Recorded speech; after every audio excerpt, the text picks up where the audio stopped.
Jadi insyaAllah malam ni kita akan mengupas pada fasal yang ketiga, setelah mana kita mengupas pada fasal yang kedua itu tentang telinga kan, anggota badan telinga ni dalam kitab Penawar Hati. Jadi malam ni kita masuk pada fasal yang ketiga, iaitu lidah. Ya, apa fungsi lidah ni pada tubuh badan manusia?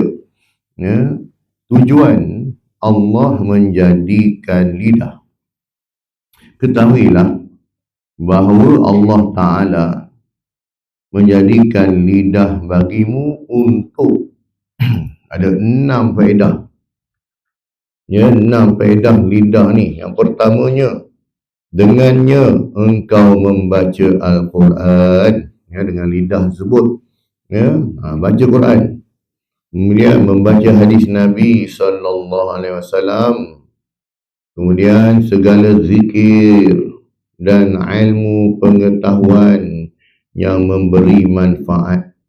Ya, dengan kita berzikir dengan lidah kita, kemudian ya, kita menyampaikan ilmu pengetahuan yang memberi manfaat. Itu yang pertamanya. Kenapa Allah Ta'ala menjadikan lidah? Yang keduanya, dengan lidah juga engkau mengajar ilmu yang memberi manfaat. Dengan lidah tadi kita boleh baca buku, boleh berzikir, boleh baca Quran, boleh baca hadis. Ya, yang kedua, dengan lidah juga dapat mengajar ilmu. Kita dah baca buku, ya, kita dah baca hadis, kita sampaikan pula pada orang. Itu yang kedua. Yang ketiganya, engkau menyuruh dengan kebajikan dan melarang daripada kejahatan. Ya, maksudnya melakukan amal ma'ruf dan nahi mungkar. Ajak orang buat baik. Ya, kempen supaya tinggalkan kejahatan, tinggalkan maksiat. Kan, ajak dengan lidah tersebut. Yang keempat, engkau memberi nasihat kepada orang Islam. Ya, jadi nasihat ini ialah nasihat yang baik, nasihat yang beri panduan dan juga pandangan. Jadi nasihat ni kadang-kadang dia datang daripada pengalaman. Jadi ada pengalaman tersebut, makanya kita pun bagi nasihat orang. Kadang-kadang kita salah dapat nasihat, tersalah ambil nasihat daripada orang yang bukan ahlinya, ataupun orang yang memang sengaja nak menjahanamkan kita. Jadi nasihat ini, ya, bukanlah kita terima bulat-bulat lagi, tapi perlu diberi pertimbangan. Tak kira lah siapa pun bagi nasihat tersebut, maka kita kena timbangkan dulu.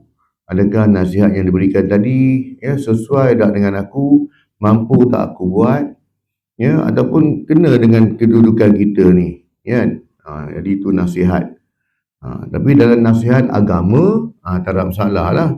Kan, nasihat ajak buat kebaikan, nasihat kepada, ngajak kepada majlis ilmu, nasihat mengerjakan solat, itu tak ada masalah lah.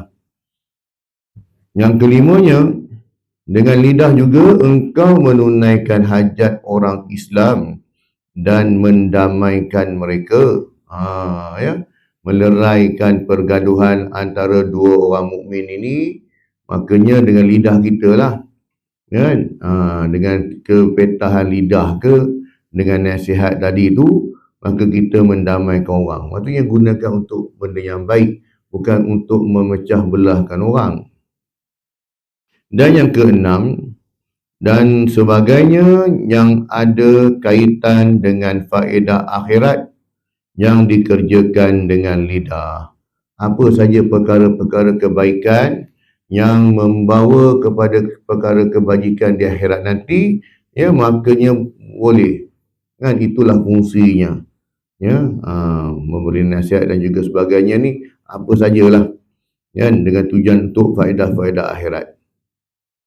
Seperti demikian juga Allah Ta'ala menjadikan lidahmu itu kerana, ya, muslihat duniawi, seperti mencari harta dengan segala urusan akad seperti akad jual beli. Ya.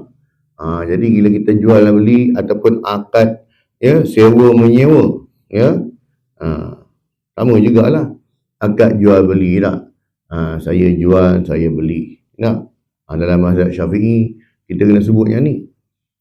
Adapun dalam pandangan mazhab lain tu cukup sekadar redha. Maksudnya kita bagi duit pada dia pulangkan balik baki, kita tengok baki cukup, barang yang kita beli pun cukup ada, makanya jalan lah. Tak adalah pula kita sebut satu-satu. Saya beli tepung ni sekilo dengan harga sekian, gula 3 kampit dengan sekian. Orang belakang bila nak lalu tu. Bila nak habis ni. Dah lah kaunter buka sikit. Susu petin, nak tahu buka balik kira petin, 5 tin kan. Dah, tadi tak payah. Cukup sekadar restu ataupun redha antara kedua belah pihak tadi. Kemudiannya sewa menyewa pun sama. Jadi ada akad dia tu. Saya sewa rumah ni dengan harga sekian-sekian, saya sewa kenderaan ni dengan harga sekian-sekian, dengan nilai sekian-sekian tak. Sewa tanah ke apa sajalah. Akad sebut kat situ. Kenapa Sebab akad ini dia menguatkan. Dia menguatkan persetujuan antara dua belah pihak. Aku cakap kau dengar, kau cakap aku dengar. Berbanding dengan hanya tulis sahaja. Tulis saja kadang orang tak baca pun. Ataupun orang baca sekali lalu tak. Jadi dia dengan akad lafaz itu, makanya maka dia menguatkan lagi perjanjian tu. Tu yang sebut lafaz akad nikah. Dia akad. Maksudnya dia kena sebut benda tu. Kena sebut. Lepas dia akad nikah tersebut, dia kena baca pula lafaz ta'liq. Dia kena baca. Supaya apa? Isteri dia dengar. Jadi bila dia tahu ni, maka masing-masing tahu tanggungjawab dia sebagai suami dan isteri lah. Itu kata akad. Apa itu akad? Akad ni perjanjian. Cumanya di sini isunya kita pasal lidah. Jadi lafazkan dengan lidah kita lah. Engkau hendaklah bersyukur atas nikmat lidah ini dengan memelihara akannya daripada apa yang tiada dijadikannya kerananya, yang terdiri daripada kata-kata yang dilarang. Jadi kita jaga lidah kita daripada memperkatakan sesuatu perkara yang diharamkan. Terutamanya maki hamun lah. Laisa minna man syattamun wala la'anun wala zimmatun. Bukan daripada kalangan kami orang yang suka maki hamun, orang yang suka mencabut, orang yang suka menghina orang lain. Ini Rasulullah kata bukan kami. Bukan umat Nabi macam tu perangai dia. Itu lidah. Maksudnya perbuatan lidah tersebut jaga. Dan juga hendaklah dipelihara lidah daripada yang dilarang. Apa yang dilarang? Lidah ni dari sudut yang kita belajar ni, segi sudut tasawufnya begitulah. Nak jaga perkataan kita semua. Dari sudut sainsnya pula, apa fungsi lidah? Daripada sains, ilmu sains. Dia ni satu deria rasa kan. Nak rasa masamnya, manisnya, pahit, lidah. Sebab tu lidah ni dia very sensitif. Bila dia terkena satu bahan tu, dia cepat dikesan, dia tahu benda ni manis ke, masam ke, masin. Sebab tu dalam bulan Ramadan, bila kita masak kan kita rasa sikit lah. Rasa sikit, jangan telan. Dah lah telan, sedap pula. Rasa lagi sekali tengok. Itu dah tak jadi. Kenapa tak batal puasa? Bila kita rasa sikit, sebab yang rasa tu lidah saja, dia tak masuk ke sini. Luarlah balik. Jangan ditelan. Sebab nak rasa kan. Jadi itu sudah dia. Jadi tak adalah batal puasa. Sebab benda yang membatalkan puasa ni ialah benda yang masuk dalam perut, dalam rongga, sampai ke perut. Apa saja benda yang masuk rongga tu batal lah. Tetapi bila kita rasa makan, walaupun tu makanan, rasa dengan lidah, tapi dia tak masuk alam, keluar balik, tak ada masalah lah. Jadi dari sudut saintifiknya pula, lidah ni dia ni satu deria. Nak rasa masam, masin, manis semua. Jadinya perkara yang dilarang daripada lidah ini apa dia? Yang pertamanya ialah berdusta, berbohong, kan? Seperti berdusta yang menyakiti orang lain. Ada pula dusta yang tidak menyakiti orang berdusta yang menyakiti orang lain, maka ia dosa besar. Berbohong dengan tujuan nak menyakiti, baik dia sakiti itu tubuh badan ataupun perasaan, apa sajalah, dengan tujuan untuk berbohong lah, dia bohong orang ni. Jadinya atas sebab itu makanya dia dosa besar. Ada orang pada dia bohong ni tak ada benda pun, sebab dia pegang mazhab Piramli, bohong sunat. Ni mazhab Piramli dia pegang kan. Jadi pada dia tak apa, boleh bohong. Kalau bohong itu memberi mudarat pada orang tu, memang dosa besar lah. Kalau bohong tu tidaklah memberi apa-apa pun, tak ada kerugian apa pun, makanya dosa. Dosa juga kan. Jadinya berhati-hati. Contoh kalau bohong dosa besar tak. Contohnya kalau orang tu dia tengok budak muda ni yang bujang, dia terbenung kat tangga, leleh Elio, Mat kan, orang nak kahwin ke? Nak kan. Cara cakap pun kan, orang nak kahwin Mat. Kau kenal kat siapa tu? Kenal anak-anak Cik Limah, dia kata tak. Kau nak anak dia je. Okey, tak apa, kau pergi pinang dia kan. Mana ada duit nak pinang, macam mana kan? Duit tak apa, aku sponsor kau kan. Aku sponsor, tak kisahlah, kau pergilah. Jadi yang si Mat tadi dengar si hamba Allah nak sponsor dia dengan beraninya tak, pergilah Minang tak. Pinang-pinang jadi pula kan. Jadi satu kampung dah tahu kata dia ni kan nak tunang anak Cik Limah kan. Makanya ringkaskan ceritanya, sebab dia janji tadi tak kan, pada hari kejadian nak pergi Minang tu semua, nak tentukan hantaran berapa gerbuk-gerbak tak. Orang yang tadi tu hilang entah ke mana, dah jadi scammer tak. Saja dia nak kena kawan ni. Ni kata tadi ni, pertama dari segi maruah kau tu dah jatuh kemudiannya dia punya orang kata apa, dah menyusahkan orang lain lah kan. Belum kira hari kejadian lagi tu kan. Tapi drama ni sebenarnya betul berlaku tak. Kita ingat main-main nak drama ni berlaku, memang ada orang macam ni. Memang hari ni drama macam ni dah ada lah kan. Ada yang kemarin jumpa siapa tak tahu, dipanggil imam jugalah, pergi rumah dia datang rumah dia, dia kunci pintu. Biasa tak kunci pintu. Kenapa kunci pintu ni, Mam? Takut orang masuk ni.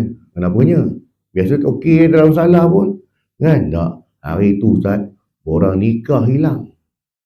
Orang nikah ada atas meja dia kat luar, hilang. Orang curi. Siapa curi? Bekas pakwa kawan tu.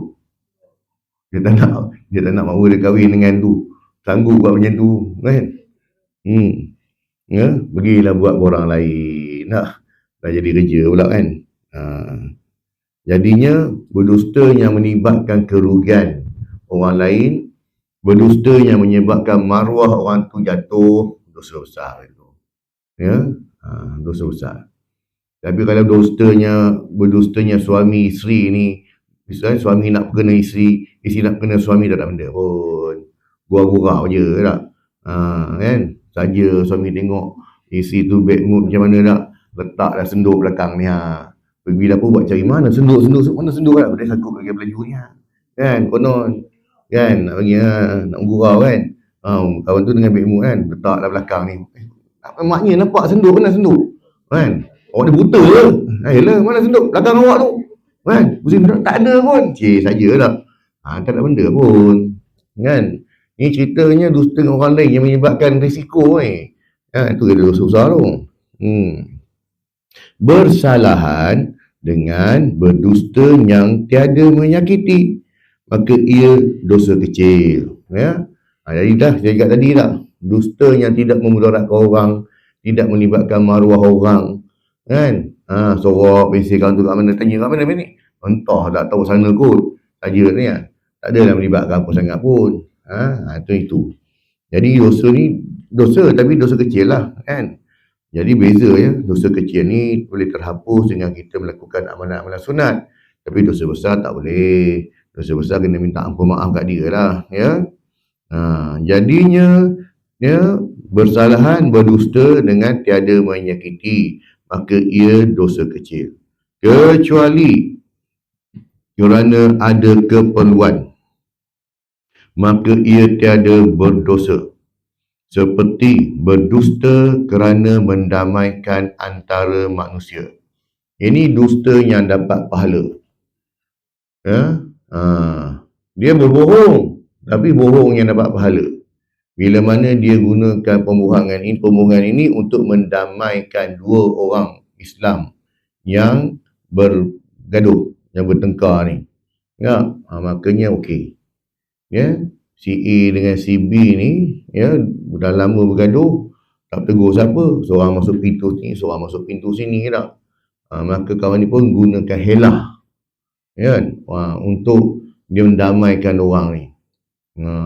Hari tu engkau tak datang, itu ditanya engkau, padahal mana ada tanya pun. Ya ke mana pandailah kau, dia ngaku tak bercakap, kau cakap iya betul. Aku tahulah, aku sembang dengan dia, tanya. Dia tu kau nampak je dia nampak macam tu, tapi dia ambil berat dekat kau. Padahal tak ada pun. Kan? Tadi jumpa pula kawan tu. Kan? Kenapa tak datang itu? Aku ada hal kat rumah. Kau tak datang, dia tanya kau tu. Ya tak ya kau ni. Kan? Itu. Lalu bila jumpa orang-orang ni pada tegur tak? Dah selamat dapat pahala. Ini dusta yang dapat pahala. Ya, tapi yang jadi batu api yang tukang pecah belah orang ni, itu memang sedap lu neraka tu lah. Siaplah kau.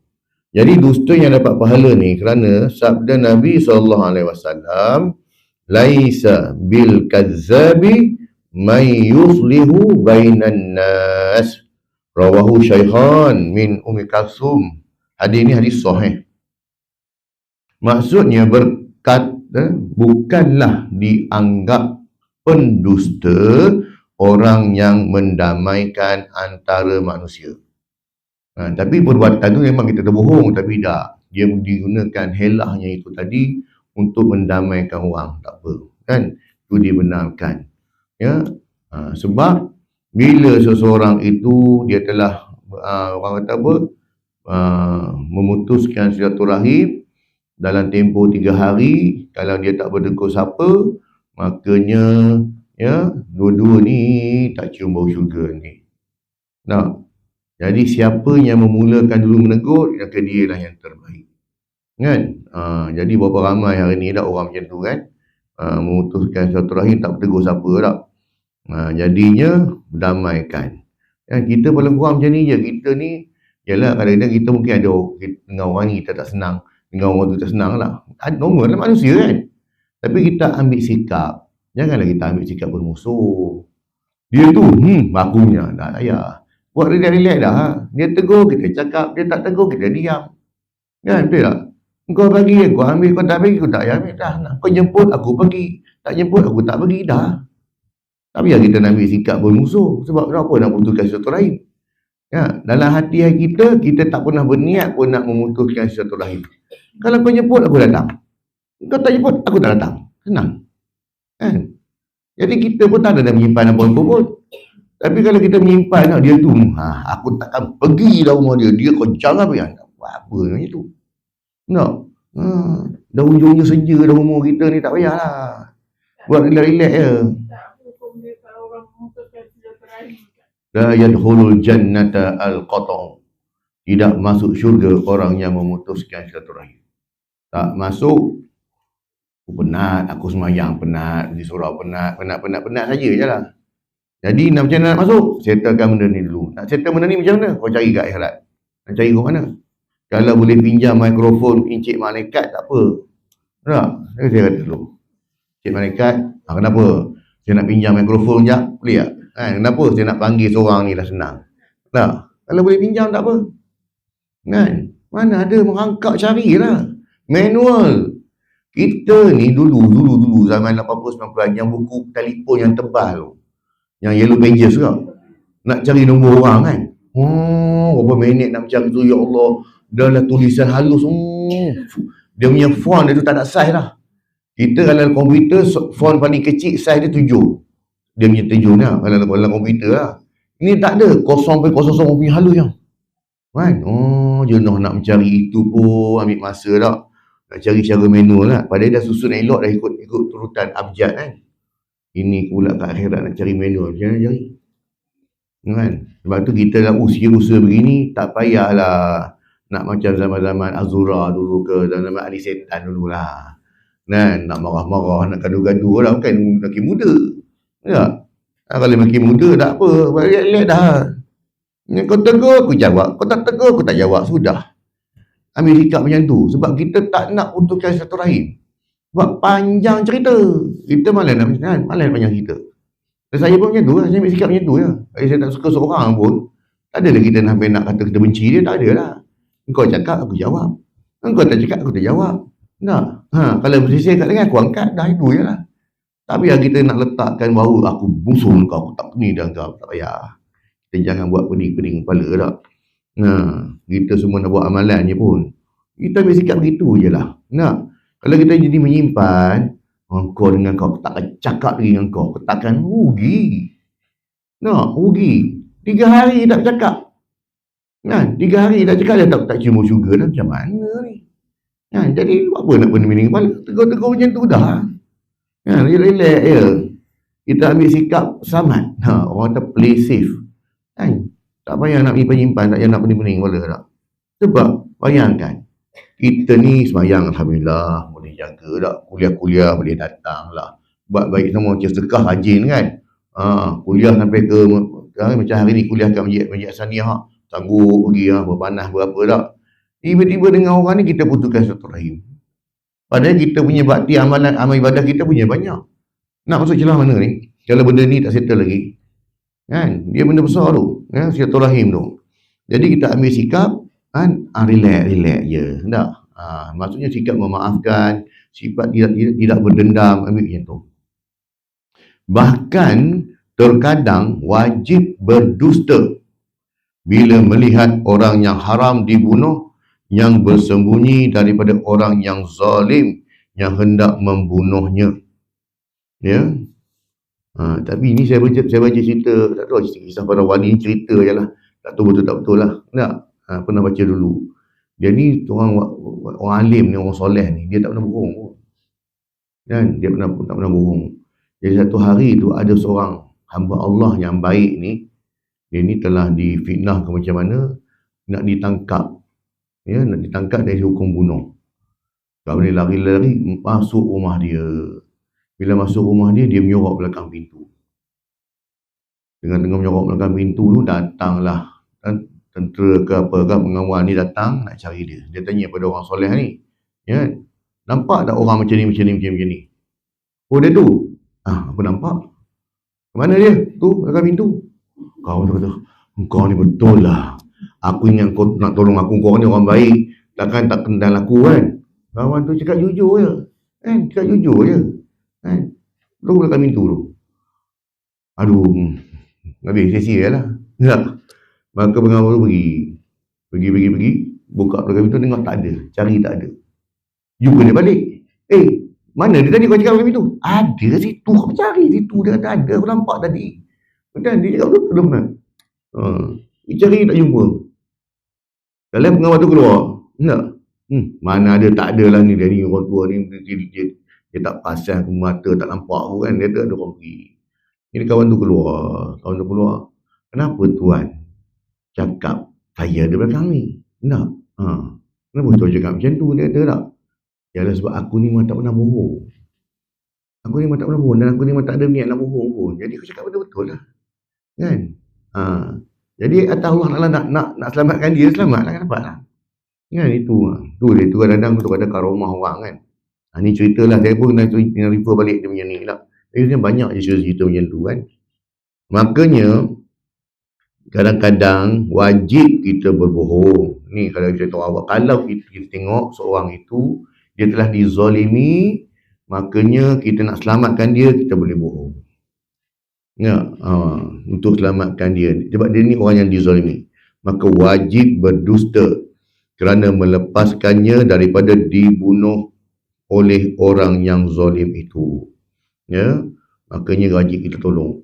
Kalau dia nak dibunuh pun kena selamatkan. Ini pula orang yang kena zalim, yang biasa macam zalim apa bentuk sekalipun, kita kena selamatkan, tak? Ini yang pertamanya tadi. Lidah ini fungsinya dilarang kita berdusta. Antara orang yang mana Allah Ta'ala laknat juga ialah orang yang berdusta, iaitu orang yang menggunakan saksi yang palsu. Guna saksi palsu juga. Ya, 4 orang ni memang dia tak cium bau syurga. Antaranya yang ni lah. Kan? Saksi palsu ini bukan hanya melibatkan kes mahkamah, tapi dalam semua benda lah. Kan? Dia jual buah. Katakan buah ni tak elok, tapi dia pakatkan kawan dia tu. Mari kempen kata buah ni elok. Jadi orang yang beli tadi tu atas terpengaruh dengan kata-kata dia. Ataupun ejen jual rumah, katakan contoh lah tak. Dia jual rumah, kawasan ni memang kawasan banjir ni, kawasan yang tak ni tak. Makanya dia kira kamera, bagus kawasan ni, bagus tak. Dia cerita nak orang pun beli. Dulu kena kawasan banjir. Ataupun dia beli kenderaan. Kenderaan tu memang dah pernah kemalangan, dah overhaul apa semua dah. Tapi mari orang pembeli ni, dia kurang ilmu tentang ilmu kereta ni. Jadi kalau dengar cakap ejen, mestilah ejen tu kan pakai yang bagus tak? Maka ejen ni dia upah kau tu seorang tu, buat macam pembeli juga. Jadi marilah tengok, kita tengok, dia pun tengok. Kan? Tengok semak, saya ni mekanik, saya ni tak. Kereta ni saya tengok bagus, okey, perfect semua, enjin cantik semua tak. Kawan tu terpengaruh dengan sebab dia. Pokoknya dia pakat dengan kawan tu lah. Ini antaranya juga. Ya, saksi palsu tadi ni. Ya, dia berbakat. Kan? Dalam lelong rumah pun sama. Kita memang nak beli rumah ni, lelong kan. Dia bakat. Kita letak harga 100,000, seorang dengan kad 120,000. Saya saja je. Dia duduk main harga. Kan? Dalam kita tengok, sebab kita nak sangat, 150,000 lah kata. Dah tak ada orang nak lawan lagi dah. Beli dah harga tu. Ada juga macam tu tak? Jadi macam-macam lah. Tak apa dah. Yang ni di hadapan Allah nanti, jawablah. Kan? Sebab ini antara menggunakan saksi-saksi palsu.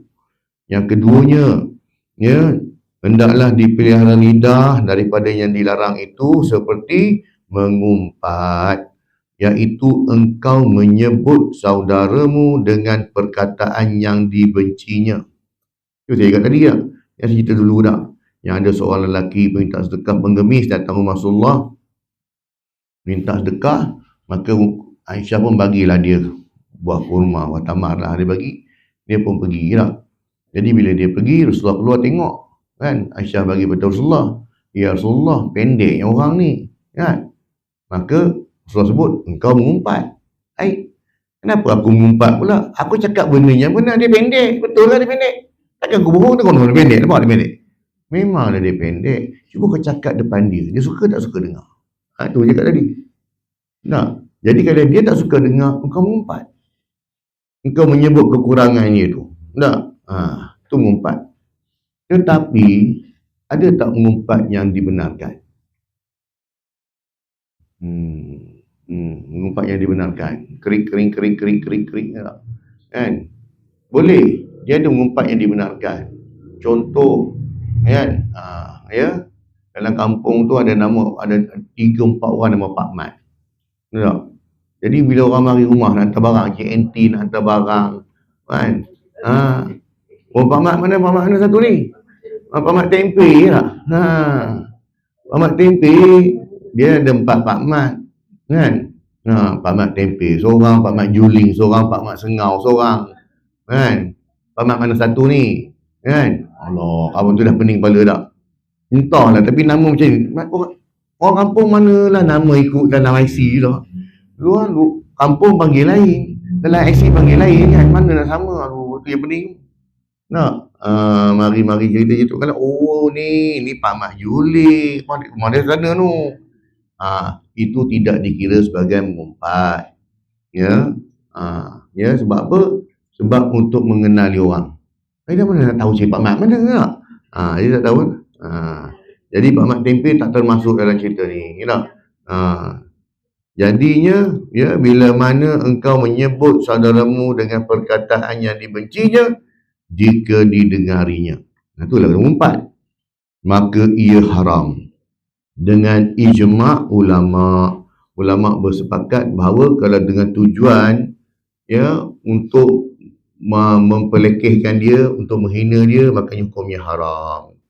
Bahkan kebanyakan mereka, yakni kebanyakan ulama mengatakan bahawa mengumpat adalah dosa besar kerana ada beberapa janji seksa yang bersangatan padanya. Seperti firman Allah Subhanahu wa taala dalam surah Al-Hujurat. Ya, surah Al-Hujurat clear ayat dia. Ya, a'udzubillahi minasyaitonirrajim. يا أيها الذين آمنوا اجتنبوا كثيرا من الظن إن بعض الظن إثم ولا تجسسوا ولا يغتب بعضكم بعضا أيحب أحدكم أن يأكل لحم أخيه ميتا فكرهتموه واتقوا الله إن الله تواب رحيم. Surah Al-Hujurat ayat yang ke-12. Iaitu maksudnya, wahai orang-orang yang beriman, jauhilah kebanyakan dari sangkaan. Zon, sangkaan. Zon ini ada apa? Sangkaan buruk. Kan? Dia ada zon, ada syak, ada waham. Ya, jadinya zon ini lebih kepada keburukan. Ya, jadi supaya kamu tidak menyangka sangkaan yang dilarang tadi. Kan? Jadi kita dilarang sangka buruk orang tu. Ya. Jadi nak sangka buruk ini, ya, pertama sangkaan yang berdosa. Kan? Jadi jangan, ya. Biarlah kita letak benda kebaikan dulu nak. Itu kata husnuzan, sangka baik dulu. Ya. Jadi sangka jahat ni bila, sangka buruk ni bila ni? Bila kita nampak kekuatan bukti-bukti tu ada. Kan? Tu syak, baru syak dia tak jadi lagi. Kan? Jadi sebab tu Allah Ta'ala larang kita supaya jangan bersangka buruk. Kerana sesungguhnya sebahagian dari sangkaan itu adalah dosa. Kalau kebetulan sangkaan buruk kita tepat, selamatlah kita. Kalau sangkaan buruk kita tidak tepat, kita memberi fitnah pada dia. Benda dah sebar ke orang, jadinya jangan. Dan janganlah kamu mengintip atau mencari-cari kesalahan, ya, dan keaiban orang. Ini Allah Ta'ala larang. Wala tajassasu wala yaqtab ba'dukum ba'da. Jangan kamu mengintip-intip, pergi tengok rumah orang, cari ke rumah orang tu, bercerita ke orang. Kau tahu, kau tengok tu, dia tu nampak kat luar bukan romantik dengan bini dia, dalam bergaduh teruk orang tu, tengok. Kau tahu tak, pinggang mangkuk melayang. Lantak dia, itu rumah tangga dia jahat lah. Bukan lama pun. Kan? Sekejap saya cari air orang. Tengok orang tu saja ni. Ini satu ni memang dilarang ni. Bukan larang memang ni kan. Ya. Jangan mengintip pertama. Itu saya kata dari pemurang lah. Mengintip juga bermaksud kita cari, kita tengok. Kita cari air orang. Kemudian kalau kita pergi rumah orang, tengok apa benda tak kena. Kan, tengok rumah baru tapi tengok tak elok pun nak. Ada je cari benda nak buat bahan.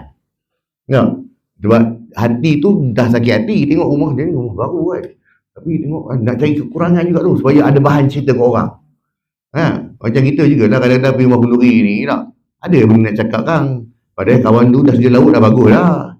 Dah komplit semua, ayam golek lah, kami terduduk semua ada lah. Kan? Tapi tak cari kurang juga. Ada dia bagi sirap. Sirap tu colour tak merah. Ada sirap colour tawar. Itu pun jadi cerita. Nak buat cerita juga. Supaya ada bahan. Boleh cerita ke orang. Dengan tujuan apa? Nak cari. Tak ada hebat lah sangat kenduri dia tu. Kan? Ada juga kekurangan itu ya. Tujuan apa? Kita nak menyedarkan hati kita. Kita pergi rumah dia tadi. Kita tak puas hati. Sebab dulu kenduri kita tak macam dia. Contoh lah. Jadi kita pergi. Punya kurang dia ni tak. Ni. Pinggan pun lambat angkat. Pakai ketera mana tak tahu tak. Tu pun jadi isu. Jadi inilah. Memang orang kita wangi macam tu. Kan? Jadi kalau satu tempat tu kalau dia dah okey, dah perfect, dia akan cari benda yang sikit pun. Kan? Janji boleh buat bahan. Ya, janji boleh cerita ke orang tak? Ya. Jadi jangan gini ya, mengintip-intip atau mencari kesalahan dan keaiban orang. Ya. Betul kita dalam bab aib ini ya, makanya kekurangan orang tu kalau kita tengok nampak keaiban dia, cukup kita seorang je tahu. Tak perlu disebarkan. Tak? Kan contoh pun kadang-kadang orang ni dia jumpa kita cerita tentang aib dia tak. Itu lagi kena jaga. Ya. Dia cerita aib dia kepada kita tak. Kau tahu aku dulu macam ni tak. Kan dalam hati kita lah tak. Lah aku ingat dia ni baik sangat. Kan? Rupa-rupanya dia ada kisah hitam dulu. Tak apalah. Esok time kita bergaduh dengan dia tu, nak cerita dedahkan aib dia pada orang. Ini haram. Tak boleh cerita ke orang. Walaupun dia dah musuh kita dah lain-lain bendera pun tak boleh cerita.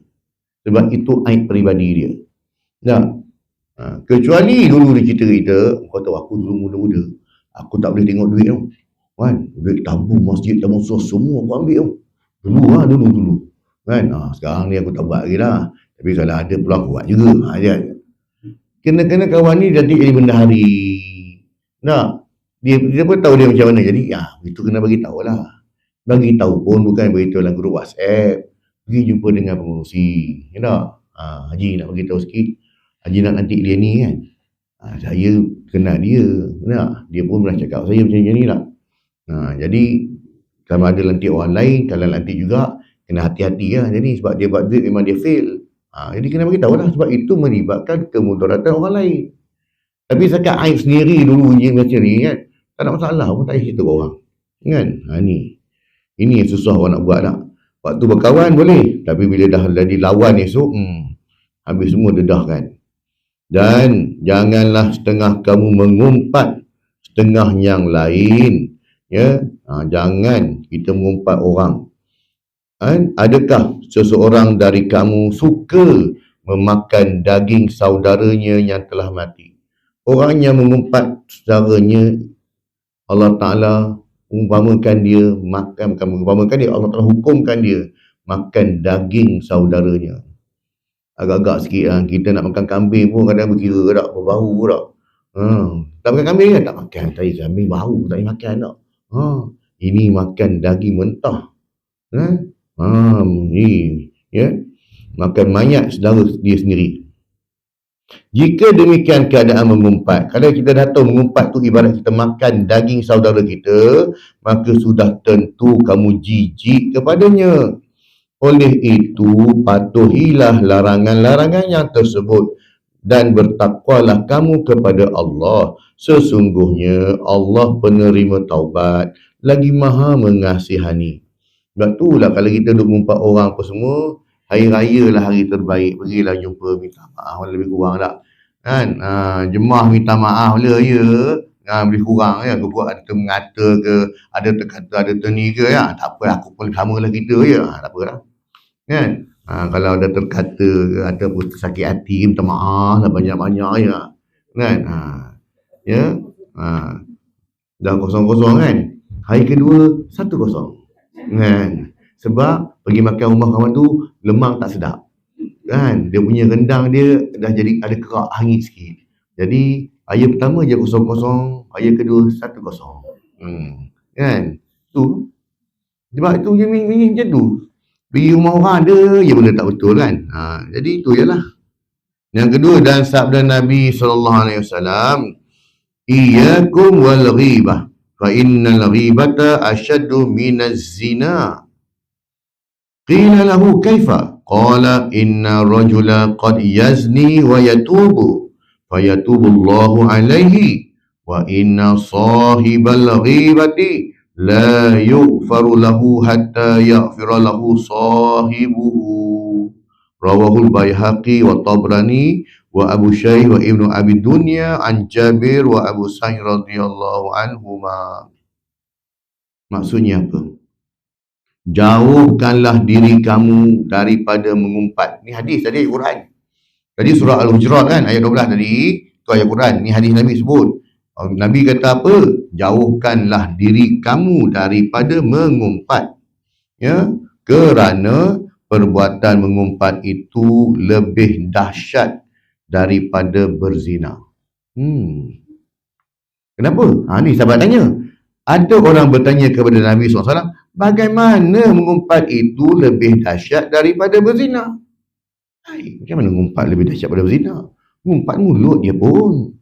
Nabi SAW bersabda, seorang terkadang ia berzina dan ia taubat, maka Allah Ta'ala menerima taubatnya.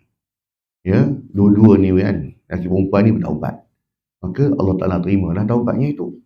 Sedangkan orang yang mengumpat itu tiada diampuni baginya hingga orang yang diumpatkannya itu mengampuninya. Itu je kat tadi. Nah, betul kata lebih dahsyat. Orang yang berzina, kalau dia bertaubat dan berubah, dia tinggalkan perbuatan tersebut, selamatlah dia. Walaupun zina itu dosa besar.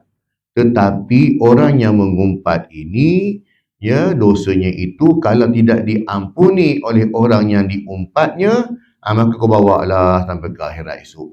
Ya, bawa lah ke akhirat. Yang ketiganya, lidah ini juga dilarang daripada menyalahi janji. Ya, yang ia adalah salah satu daripada tanda orang munafik. Kan? Iza wa'ada khalafa. Orang munafik ini bila berjanji, dia ni mungkiri janji dia. Kalau kita, orang Melayu terkenal dengan janji Melayu. Dan janji pukul 8, dia sampai pukul 8.59. Kan? Kawan tu kata, engkau pasal lambat. Kata pukul 8. Pukul 8 lagi ni, 8.59. Nah, 8 kan? Tu janji Melayu. Kalau janji Arab, janji pukul 8, pukul 12 pun tak nampak lagi teruk kan. Jadinya telan je lah janji Melayu tak. Tapi cuba kita ubah jadi janji Jepun. Kalau janji Jepun, janji pukul 8, 7.45 dia dah ada. 7.50 dah ada dah. Jadi Jepun ni orang Islam pun orang kafir kan. Ini malu. Sedangkan Islam ini menganjurkan supaya aufu bil uqud, tepati janji kan. Menyalahi janji. Sama juga saya cakap tadi. Menyalahi janji sama dengan si mat tadi nak kahwin tadi tu lah. Kawan tu dah janji dengan dia lah. Jadi kalau janji pun sama. Janji yang memberikan mudarat, maka hukumnya dosa besar lah. Ya. Sabda Nabi SAW, ayatul munafiqi salasun. Tanda orang munafik itu ada 3. Iza haddasa kazaba. Bila mana dia bercakap, dia bohong. Bohongnya. Kan kadang-kadang dia ni berbohong. Orang yang berbohong ni, dia seolah-olah bohong tu macam bercakap biasa, tak ada rasa apa-apa pun. Tu je tadi sebab dia pegang mazhab bohong Piramli tadi tak. Dia pegang yang tu. Bohong sunat. Jangan main-main. Celah mana sunatnya kalau kita berjanji itu memudaratkan orang. Ya, memudaratkan orang kan. Tapi ada janji kadang-kadang ya, memang dia nak bagi, tetapi ni sebab ada halangan tak. Kita janjilah dengan anak kita, katakan nak esok, cuti esok, nak bawa lah pergi ke laut, kita naik boat mana ke laut pergi tak. Mari hari janjikan tak bawa pun. Bukan sebab tak nak bawa, sebab keadaan faktor cuaca tidak mengizinkan. Tak? Jadinya faktor cuaca tu makanya taklah. Tapi tangguhlah sekejap. Ataupun janji nak mana? Kita pergi umrah, kita pergi ziarah Baitul Maqdis tak? Ya, ni ejen travel umrah ni. Ya, dia janjilah. Kita pun dah booking dia sebab dengar nak pergi Baitul Maqdis tadi tu, kita sanggup bayar lebih pun tak apa tak. Kena-kena tak boleh pergi. Dia bayar dah. Dah settle semua dah. Waktu pergi umrah tak boleh pergi sebab apa? Duduk tengah bergolak macam ni, nak pergi celah mana? Kerana peluru melekat kat dahi tak pasal. Kan? Ya. Makanya ada faktor keselamatan. Jadi dia tengok ada janji yang mana bila mana dia sengaja mungkiri memang dia berdosa. Ada janji yang mana pada keadaan tersebut. Nah, contoh apa mah? Kan kita sebut contoh jadi kan orang tak nampak sangat. Contoh Nabi SAW. Dalam perjanjian Hudaybiyah tahun ke-6 Hijrah, Rasulullah dah janji bawa sahabat-sahabat nak masuk Mekah, nak buat umrah, kan? Kena-kena sampai di Hudaybiyah tak boleh masuk. Orang kafir Quraisy tahan, tak boleh masuk. Kami tak benar kau masuk. Nah, ringkas ceritanya buat perjanjian bulu ke demak, tak dapat masuk. Apa? Sahabat marah, tak berhati lah. Macam mana datang ni buat murah tak dapat pula ni kan? Ni Nabi janji masuk ni. Kan? Dah sebab ada halangan. Tak dapatlah buat beritahu tu, berilah tahun depan. Kan? Jadi itu je ke. Jadi benda ni agak, dia orang kata subjektif lah. Kan? Tapi ada orang kalau dia memang awal-awal dia janji nak menipu. Aku saja je cakap kan, nak bagi dia tu je, bukan betul pun. Ini yang kena janji yang berdosa besar ni. Memang awal-awal janji tu dah nak menipu dah pun. Kan? Jadi inilah antara tanda-tanda orang munafik. Sebab orang munafik ni pada dia bohong tu tak ada apa benda pun, macam minum air sejuk je. Tak ada rasa apa pun. Ini tanda munafik. Yang keduanya, wa iza wa'ada akhlafa. Bila mana dia berjanji, dia mungkiri. Pertama, bila cakap bohong je lah. Yang kedua, bila dia berjanji, dia mungkiri janji dia. Kan? Sengaja dia berjanji untuk dimungkiri. Kan? Janji yang dimungkiri. Buat novel berat ni. Kan? Tajuk buku ke tak? Janji yang dimungkiri ya. Kemudian yang ketiga, wa izzat tumina khana. Bila diberi amanah kepada dia, dia khianati. Bagilah apa benda pun, tak boleh harap langsung. Ya? Suluh beli telur 20 biji, balik-balik sampai 10 biji je. Nah, mana lagi 10 biji? Dah, kedai tu tak jual dah. Dia suruh bagi 10 biji je. Kan? Mana baki? Baki dia tak bagi. Baki tu beli apa-apa dah, beli rokok, beli apa tak, contoh lah. Ya, orang macam ni kakak telur pun kau boleh khianat, kakak bagi benda lain lagi tak payah lah. Benda kecil pun nak khianat, jadi tak payah lah benda lain. Jadinya itu hadis dan diriwayatkan oleh Syaikhan an Abi Hurairah radhiyallahu anhu. Yang keempatnya, lidah ni dilarang untuk berbantah-bantahan dan berkata-kata pada sesuatu yang tiada memberi faedah. Sembang kosong yang mana tidak menambah ilmu pun. Tu sembang kosong tak? Yang tidak menambah ilmu, sembang yang tidak ada apa-apa. Tapi kadang-kadang sembang kosong ni dengan tujuan nak mengenali seseorang, sembang kosong dengan sebab nak mengeratkan satu rahim. Kita jumpa dengan seorang ni, ya, dia ni memang berat mulut tak payah bercakap. Nak sembang apa dia ni? Nak cerita pasal bola, tengok muka tak minat. Cari apa benda nak sembang tak? Nak buka cerita, nak bagi boleh bercakap kan? Nak bagi kenal tak?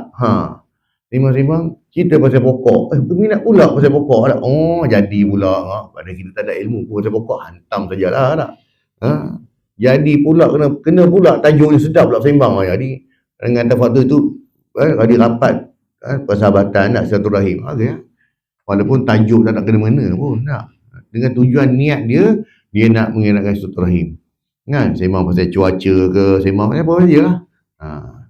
Jadinya, ya, dilarang kita berbantah-bantahan ataupun bercakap benda yang tidak beri faedah. Sabda Nabi SAW, min husnil islamil al-mar'i tarkuhu ma la yu'nihi. Min husni islamil mar'i tarkuhu ma la yu'nihi. Yaitu rawahu at-Tirmizi wa Ibnu Majah min riwayatil al-Auza'i an Abi Hurairah radhiyallahu anhu.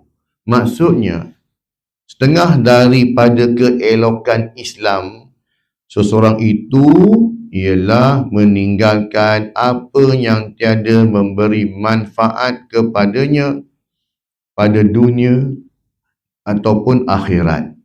Kan? Duduk termenung, tak ada apa, duduk saja, tak ada ni langsung tak.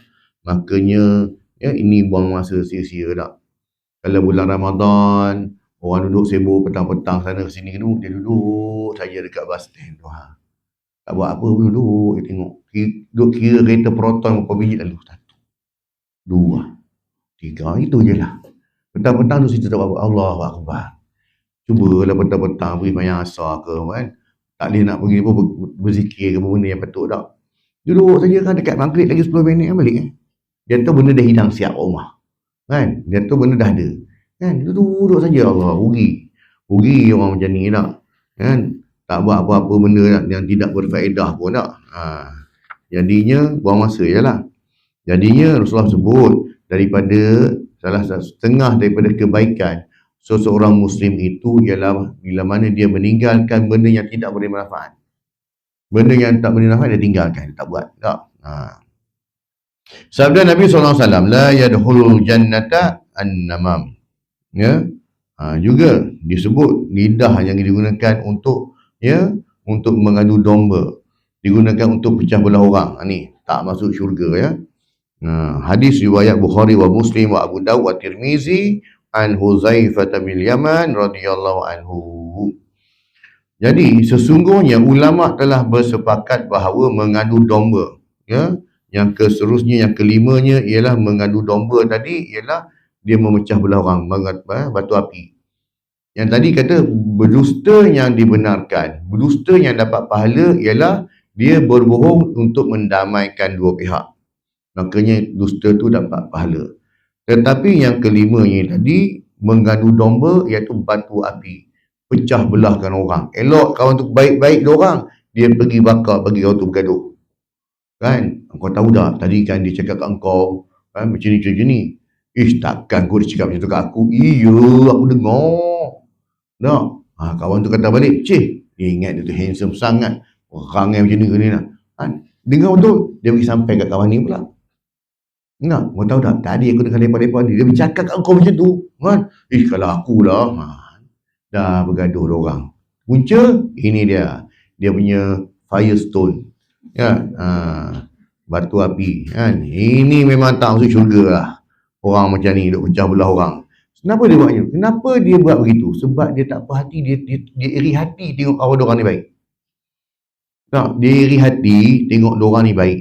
Jadi aku ni kan macam mana ni aku nak masuk ni, nak potong line kan. Gaduhkan orang. Puas hati aku. Dia nak puas hati dia je. Ya. Jadi tu. Sesungguhnya ulama telah bersepakat bahawa menggadu domba tadi, batu api tadi, itu dosa besar. Iaitu memindah perkataan sesetengah manusia kepada setengah yang lain bertujuan membinasakan antara mereka dan menjadikan mereka berkelahi. Itu tujuan batu api itu. Adapun memindahkan perkataan kerana nasihat bagi mereka yang dipindahkan perkataan kepadanya, maka ia wajib, ia tiada termasuk di dalam mengadu domba yang dilarang. Kalau untuk tujuan beri nasihat, dia sampaikan. Tak, contoh kata tak, aku tegur, dia tegur ni, kau ni pandai-pandai, siapa cakap ni semua, maka sebenarnya macam ni, kan, dia nak cakap kat engkau, tapi dia rasa macam tak ni tak, jadi aku cakap engkau lah, kan, biar terus terang, senang lah, kan, di mana dia tak suka kau buat macam ni sebenarnya. Dia kawan baik, tapi kawan ni segan nak tegur dia tak. Jadinya dia sampai kat kawan ni. Jadi walaupun pahit benda tu, tapi atas dasar nak betulkan dia ni, makanya tak ada masalah lah yang tu. Kan, dia taklah macam belah yang tu. Ya, teguran yang baik. Tapi bukan buat fitnah ke orang tak. Nak bergaduh ke orang, itu yang tak boleh tu. Besar dan banyaknya kejahatan lidah. Besar dan banyaknya kejahatan lidah. Ketahuilah bahawa lidah itu sebanyak-banyak dan sebesar-besar anggota dari sudut kejahatan. Sebab itulah lidah ini dapat memasukkan kita ke syurga, dan dengan lidah juga dapat masukkan kita ke neraka. Kebanyakan umat Rasulullah ni masuk neraka ni sebab lidahnya. Sebab tu Rasulullah sebut, ya, kaum wanita lah khususnya tak. Ya, orang perempuan dia nak masuk syurga ni cukuplah dengan dari 4 syarat tak. Iaitu tak minta Allah, tak minta Rasul, dia jaga maruah diri, tak minta suami. Yang jaga maruah diri tadi tu lidah dia, kan. Siapa yang dapat jaga lidah dia, dapat jaga maruah dia, kemaluan dia daripada berzina ni, makanya insya-Allah syurga lah bagi dia. Tapi lidah ni susah sikit lah mau cakap, kan. Sebab kadang-kadang mata kita melihat, mulut nak bercakap, kan. Sebab tu kata, adab kita pergi rumah orang. Bila kita masuk rumah orang, butakan mata dan pekakkan, dan jadi orang bisu tak, dan bisukan lidah. Butakan mata, bisukan lidah. Maksudnya bila kita masuk rumah orang, tengok kain baju dia menggunung tak, Ya Allah. Dekat luar tu baju tak ada kedut. Tapi masuk rumah dia, ya Allah. Butakan mata. Ya. Pergi dengar dia pergi ke dapur nak basuh air. Kejap je, Cik Mila je nak pergi dapur kejap. Pergi dapur bergaduh dengan suami tu. Benda nak bergaduh lah. Bisukan, jangan cerita kat orang. Kan? Kekurangan rumah tu. Tu kata. Sebab itulah kenapa bukan semua tetamu boleh bawa masuk dalam rumah. Kan? Bukan sebab tuan rumah action. Sebab ada tetamu boleh masuk rumah. Ada tetamu tak boleh.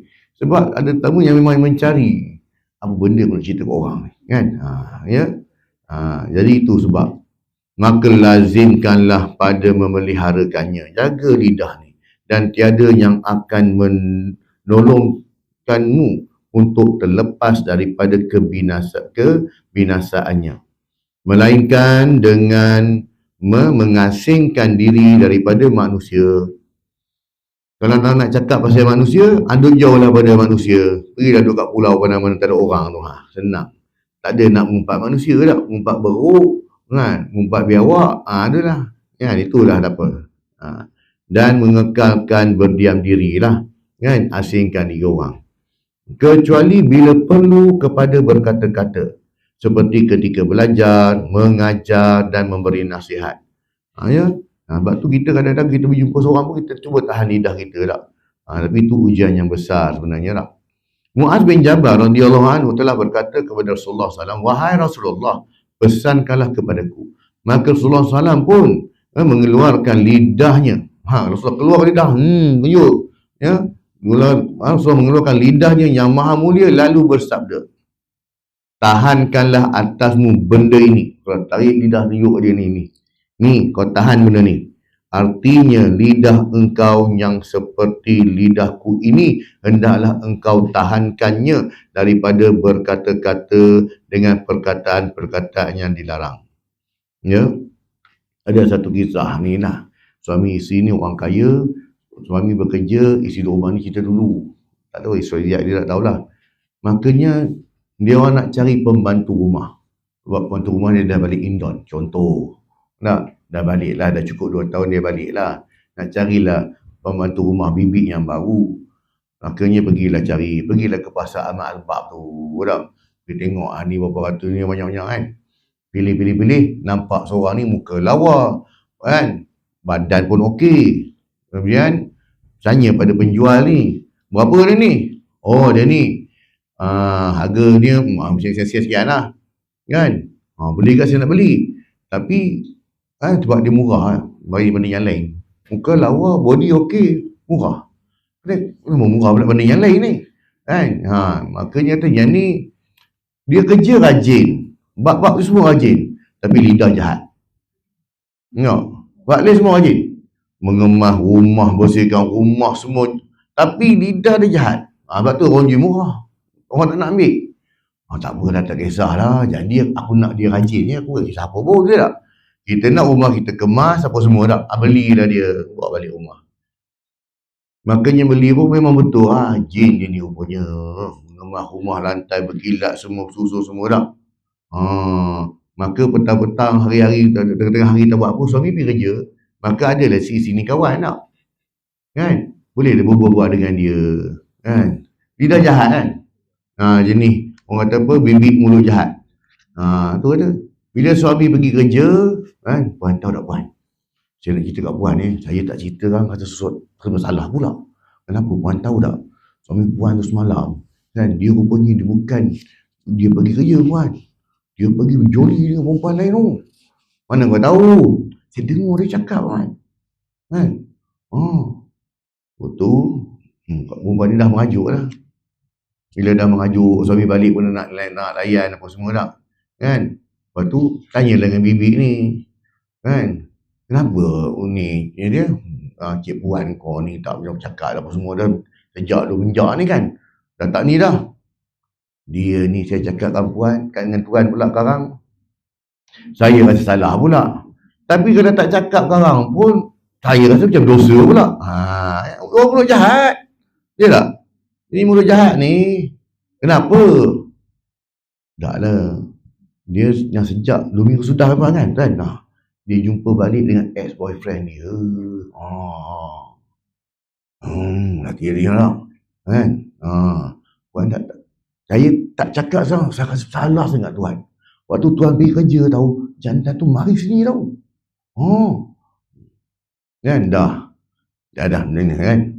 Lalas si bini tak puas hati dengan suami, kan? Dia letak racun, yang si suami tak puas hati dengan suami, dia bunuh bini dia. Kan lepas tu suami minum. Dah, dua-dua kiok. Akibat daripada mulut yang jahat, tapi rajin bekerja tak. Tu sungguh moral of the story lah. Nah, jadi tu kata tak, jagalah. Biarlah orang kata kawan tak handsome, tetapinya mulutnya baik, lidahnya bagus tak. Hati-hati lah orang macam ni lah. Tu semua jadi contoh lah tu. Kan? Tak tahu lah drama ada buat tau. Dan drama ada kan. Tu jaga tu. Sayyidina Abu Bakar Siddiq radhiyallahu anhu memegang lidahnya dan berkata, inilah yang membawa aku kepada segala tempat kebinasaan. Ini kata Sayyidina Abu Bakar yang dah dijamin syurga. Dia pun kata lidah ni jaga-jagalah. Tersalah cakap, tersalah itu, tersalah ini kan, tak pasal-pasal masuk neraka. Padahal kita ni bukannya kaki judi, kita ni bukan minum arak, kita tak bunuh orang pun, tapi penyebab masuk neraka lidah. Rugi besar. Esok ditakdirkanlah seorang ni masuk neraka, duduk sebelah dengan kaki bunuh, duduk sebelah kaki botol, duduk sebelah kaki judi tak, tembang dalam neraka. Contoh lah ni dah, tak tahu macam mana kan. Kau masuk neraka sebab apa? Aku bunuh orang. Jahat kau, betul yang masuk neraka tak. Kau, aku ni kat dunia berjudi je tak, semua benda kan. Kau, aku dulu kan minum arak apa semua. Engkau pula aku masuk syurga sebab mengumpat. Tak balik langsung. Ya. Orang tu ada juga, bukanlah kita nak kata buat dosa tu berbunyi dah, bukan. Tapi tak balik lah, sebab kau ni orang baik pun kan, tiba-tiba masuk neraka sebab mengumpat jahat. Sebab dalam mengumpat dia ada fitnah kan. Tak balik. Satu bait syair yang menyebut wa ansyadu jirahatul sinani laha attiamu wa la yalta'amu ma jaraha al-lisanu. Maksudnya luka dengan sebab lembing sembuh dengan mudah, tetapi tiada sembuh yang dilakukan oleh lidah. Ni susah nak faham, kita pakai yang Karam Siwalia ni lagi sempoi. Tak? Rumah terbakar nampak apinya tak? Hati terbakar siapa tahu. Boleh tak? Pakai tu lagi senang lah. Senang cerita tak? Betul. Rumah yang terbakar nampak api je, tapi hati terbakar siapa tahu. Kan? Ada siapa yang tahu.